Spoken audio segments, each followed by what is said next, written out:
അസ്സലാമലൈക്കും. പുതിയ വീട്ടിലേക്ക് എല്ലാവർക്കും സ്വാഗതം. ഞാൻ ഇന്നൊരു എഗ് പിസ്സ ആയിട്ടാണ് വന്നത്. അപ്പോൾ ഒരു തട്ടിക്കുട്ടി എഗ് പിസ്സയാണ്. കുട്ടികൾക്ക് നമുക്ക് പെട്ടെന്ന് ഉണ്ടാക്കി കൊടുക്കാൻ പറ്റിയൊരു പിസ്സയാണ്. ഇപ്പോൾ ലോക്ക്ഡൗൺ ഒക്കെ അല്ലേ, അപ്പോൾ പെട്ടെന്ന് കുട്ടിക്ക് പിസ്സയൊക്കെ വേണമെങ്കിൽ നമുക്ക് വീട്ടിൽ തന്നെ ഇങ്ങനെ ഒന്ന് ഉണ്ടാക്കി കൊടുക്കാം. അപ്പോൾ അതിന് വേണ്ടി ഞാൻ എടുത്ത ഇൻഗ്രീഡിയൻസ് 5 മുട്ട, തക്കാളി, അപ്പോൾ തക്കാളിയിൽ ചെറിയ പീസാണ് ഞാൻ എടുത്തത്, ഉള്ളി, ഒരു ചെറിയ ഉള്ളി, കുറച്ച് ക്യാപ്സിക്കം, പിന്നെ ചിക്കൻ ഉണ്ടെങ്കിൽ മാത്രം ചേർത്താൽ മതി. ഇപ്പോൾ എൻ്റെ കയ്യിലുള്ളതുകൊണ്ട് ഇടുന്നതാണ്. ഇപ്പോൾ ബ്രെഡ് ഇതുപോലെ എടുത്തിട്ടൊന്ന് കട്ട് ചെയ്തിട്ടുണ്ട്, സൈഡൊക്കെ മാറ്റിയിട്ട് ഇതുപോലെ കട്ട് ചെയ്തെടുത്തിട്ടുണ്ട്.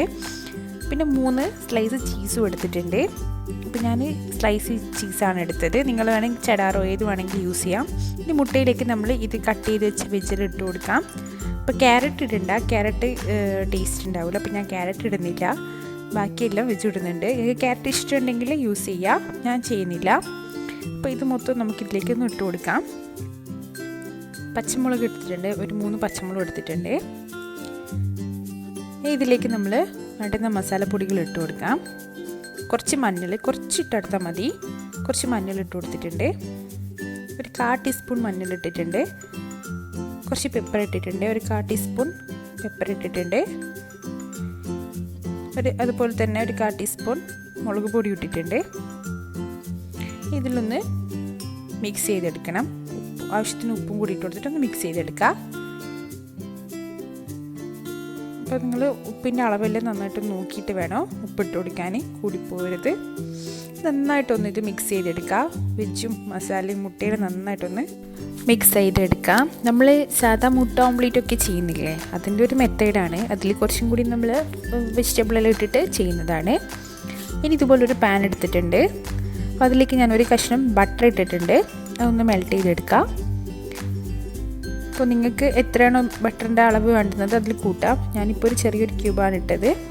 ഇതൊന്ന് നന്നായിട്ടൊന്ന് മെൽറ്റ് ചെയ്തെടുക്കാം. ഇപ്പോൾ ബട്ടർ തന്നെ ചെയ്താൽ നല്ല ടേസ്റ്റ് ഉണ്ടാവും. അപ്പോൾ ബട്ടർ ഇഷ്ടമില്ലാത്ത ആൾ ഓയിൽ ചെയ്യാം. ഇനി ഇത് മെൽട്ടായി വന്നിട്ടുണ്ട്. ഇനി ഇതിലേക്ക് നമ്മളാക്കി വെച്ച ഈ ഒരു ബാറ്റർ ഒഴിച്ചു കൊടുക്കാം മുട്ടേൻ്റെ. അപ്പോൾ തീ നല്ല ഫ്ലെയിം കുറച്ചിട്ട് വേണം ഇട്ട് കൊടുക്കാൻ, കൂടരുത്, മുട്ടയോണ്ട് പെട്ടെന്ന് കരിഞ്ഞു. ഇനി ഇതിൻ്റെ മേലെ ഞാൻ കുറച്ച് ചിക്കൻ ഇങ്ങനെ ഇട്ട് കൊടുക്കുന്നുണ്ട്. ചിക്കൻ വേണമെന്ന് ഒരു നിർബന്ധമില്ല, എൻ്റെ കയ്യിലുള്ളതുകൊണ്ട് മാത്രം ഞാൻ ഇട്ട് കൊടുത്തതാണ്. അപ്പോൾ നിങ്ങൾക്ക് ചിക്കൻ ഇല്ലെങ്കിൽ ഇങ്ങനെ തന്നെ കഴിച്ചാൽ മതി.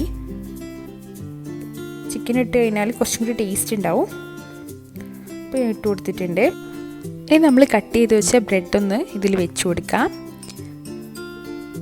അപ്പോൾ ഇത് മൊത്തം വെച്ച് കൊടുക്കുക. അപ്പോൾ നിങ്ങൾ സൈഡിലോട്ട് അധികം വെക്കണ്ട, സൈഡിലൊക്കെ വെച്ച് വെന്ത് കഴിഞ്ഞാൽ ആയിക്കഴിഞ്ഞാൽ ഒരു രസം ഉണ്ടാവില്ല. അപ്പോൾ അതിൻ്റെ സൈഡിൽ നന്നായിട്ട് വെച്ച് പോയി. അപ്പോൾ സെൻറ്ററിൽ മാത്രം കുറച്ച് ജാസ്തി വെച്ച് കൊടുത്തിട്ട് സൈഡിലൊന്നും നമുക്ക് ഒഴിവാക്കാം.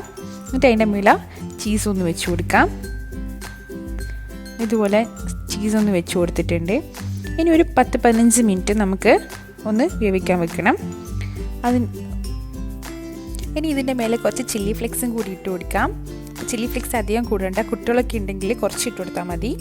ഒറിഗാനോ ഉണ്ടെങ്കിൽ ഒറിഗാനും കൂടി നമുക്കിതിൽ മേലെ ഇട്ട് കൊടുക്കാം.